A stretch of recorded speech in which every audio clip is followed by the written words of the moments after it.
Hi everyone, it's Jen, and I'm going to show you how to add some basic criteria in the design view of your query and then run your query.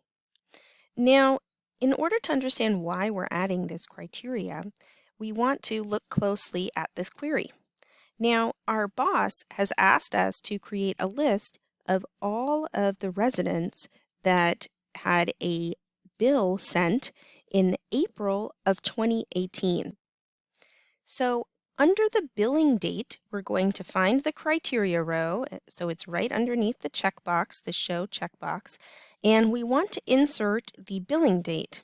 So I'm going to go ahead and type in April 30th, 2018, and on either side, I'm going to include the number sign or the hashtag sign or the pound sign because Access stores all dates as numbers, and it requires this specific formatting when you're inputting a date criteria, and we'll look more into that later.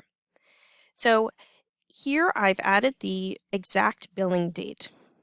Next, we know that the issues that we're looking for were all with water meters that began with the letter C. There are lots of different types of water meters, and they all begin with different letters, and we don't know the specific numbers. So we're going to use what's called a wildcard. I'm going to type in a C, and then I'm going to add an asterisk, which is above your 8 on the keyboard.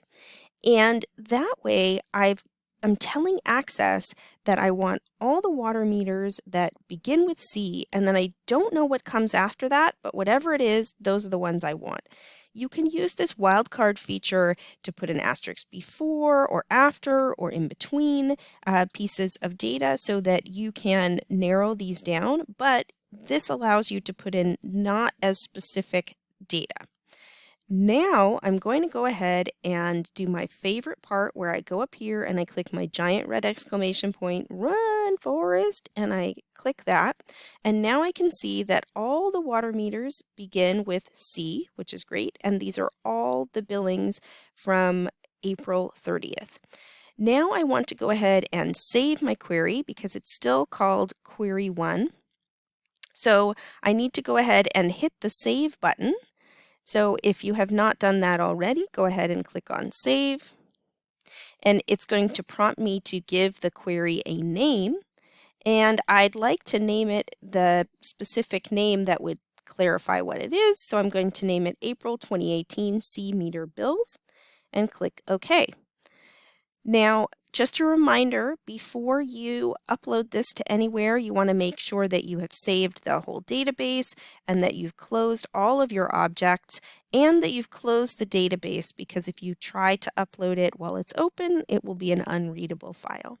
And that was adding criteria and running a query in the design view.